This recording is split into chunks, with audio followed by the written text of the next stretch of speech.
Sim, estamos começando mais um programa. Pode então, vamos lá, por favor. Olha só, hoje no programa eu vou conversar com dois cientistas brasileiros, o professor Elaiel, o professor Caruso, do Centro Brasileiro de Pesquisas Físicas do Rio de Janeiro. Professor Elaiel, o que é um acelerador de partículas?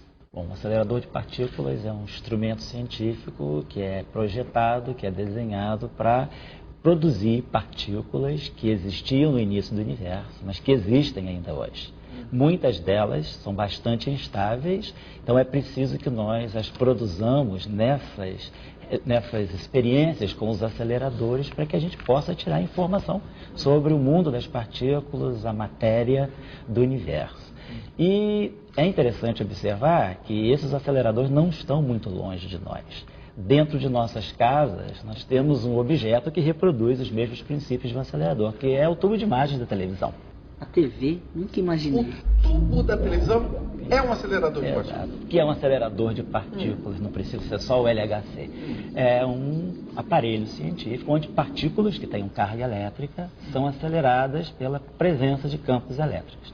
Esses campos elétricos aceleram as partículas, aumentam as suas velocidades. Essas partículas no tubo de imagem têm a sua trajetória organizada pelo campo magnético e aí eles são jogados contra as telas para produzir a imagem. E vamos agora falar do mais famoso acelerador de partículas, o LHC. Professor Caruso, o que significa LHC? LHC são as iniciais da expressão em inglês Large Hadron Collider. Large Hadron Collider. É o grande colisor de hadrons, né? E o que é um hadron? Hadron é uma denominação genérica das partículas elementares, né, que vem da palavra grega hadros, que quer dizer forte. Portanto, os hadrons são aquelas partículas que se mantêm coesas por força das interações fortes. Muito interessante. Agora vamos para as perguntas da plateia. Alguém tem pergunta? E onde fica o LHC? O LHC fica hospedado num laboratório europeu chamado CERN, que fica na cidade de Genebra, na Suíça. Essa circunferência passa por subsolo francês e suíço. O CERN, é preciso dizer, já era um laboratório conhecido desde a década de 50. Ele, na verdade, foi fundado em 54, justamente com o intuito de fazer pesquisa nessa área do que nós chamamos de subnuclear, de partículas elementares, né, que existem dentro do núcleo atômico. E por que o LHC fica debaixo da Terra? Bom, um dos motivos é a facilidade que isso representa de se poder blindar o problema da radiação que inevitavelmente é produzida nos aceleradores. E o outro é que ninguém quer ter um acelerador de partículas como vizinho, né? Como ele tem no seu anel principal 27 quilômetros de circunferência, né, você precisaria desapropriar uma área muito grande, né? Então, esses são essencialmente os dois motivos pelos quais ele está no subsolo. E o que acontece dentro do acelerador de partículas?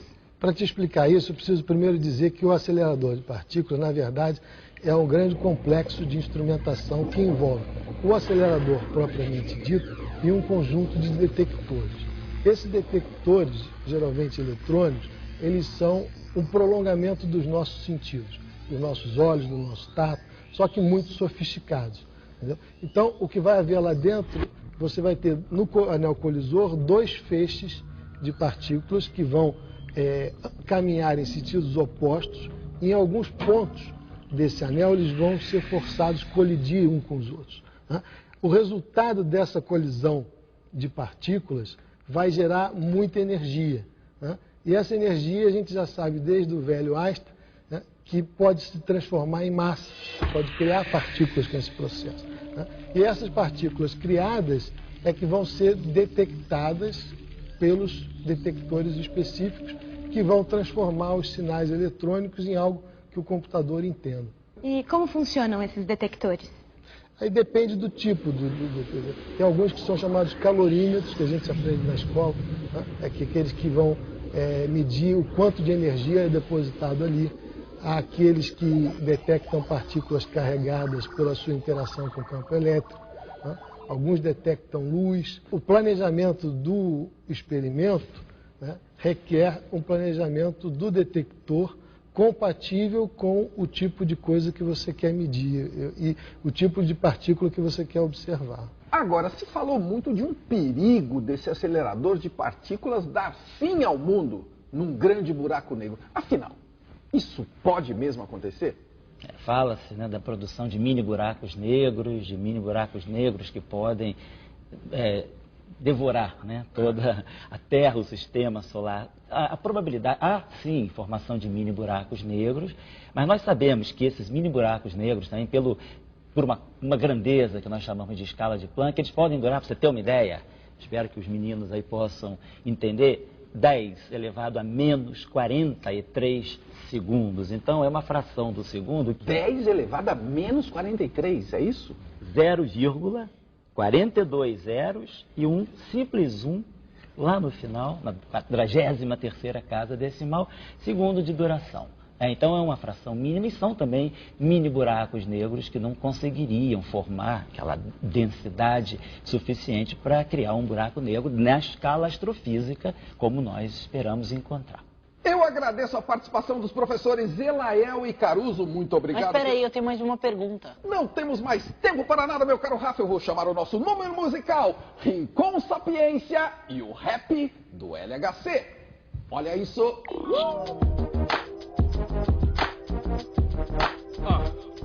Sapiência, membro de um grupo de física de partículas. LHC é muito massa.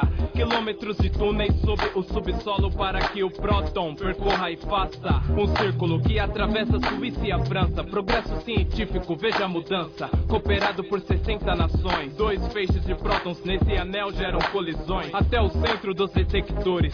Quantidade de energia alojada em um pequeno espaço se transformam em partículas massivas. São criadas pelo vácuo daquele pedaço. O LHC analisa e vê pra onde foi a antimatéria. Analise e veja as colisões dos íons. Repare bem as suas direções. CMS e Atlas pertencem ao mesmo tipo, sempre procurando uma partícula nova. O LHC acelera os prótons, assim na cabeça a descoberta renova. Os planetas, asteroides, as estrelas, buracos negros, as galáxias podemos vê-las. Como toda essa matéria não explica o que mantém as estrelas unidas, dúvida fica. A matéria que interage na gravidade, sem enxergar como pegamos as propriedades. Lembre então, energia de conservação, assim partículas se mostram da forma que são. Vemos partículas voando no jato do spray, nada chegando do outro lado, violaram a lei. Isso não faz sentido, deve haver outra partícula escura no balanço do ocorrido. O LHC analisa e vê pra onde foi a antimatéria. Analise e veja as colisões dos íons.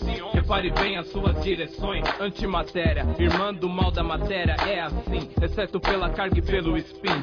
Partícula e antipartícula a mesma coisa são, mas a antipartícula não se prende não. E quando ela encontra sua irmã do bem, se transforma em energia, depois se dissipa. Quando se cria energia através da matéria, é o que eles fazem no LHC de forma séria. Matéria e antimatéria, quando na mesma quantidade se unificam e se obtém a tentativa de voltar até o início, quando o universo se criou, o Big Bang, voltando à forma que toda a matéria explodiu. Antimatéria de alguma forma então sumiu. Em volta vemos a matéria em abundância, mas a antimatéria em nenhuma circunstância. Podemos vê-la? Então se ligue. Está na onda do momento a pesquisa do bóson de Higgs. A sua longa linha reta deve ser vista. Se não acharem, vão dizer que não houve a conquista. O Higgs não existe não, é preciso novos físicos, deve haver explicação. Algumas coisas que tem massa não acabam se encaixando naquele modelo padrão. Apesar de não dizerem o que ele é, acham que a massa das partículas existe porque tem um campo que cobre todo o espaço. Assim desaceleram e passam a fazer as outras partículas, como fóton, que não tem massa, correrem em linha reta. Mas algo pesado como quark top está comendo, puxando, obstruindo a sua meta. O LHC analisa e vê pra onde foi a antimatéria. Analise e veja as colisões dos íons.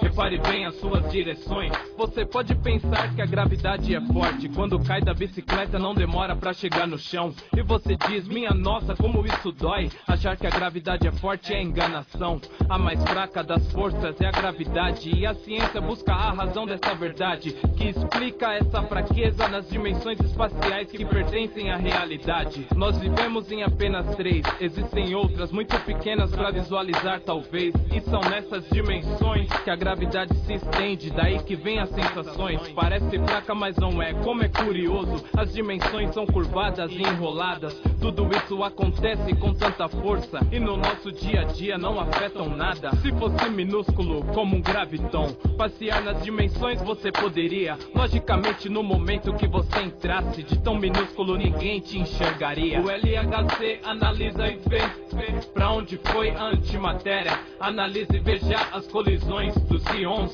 Repare bem as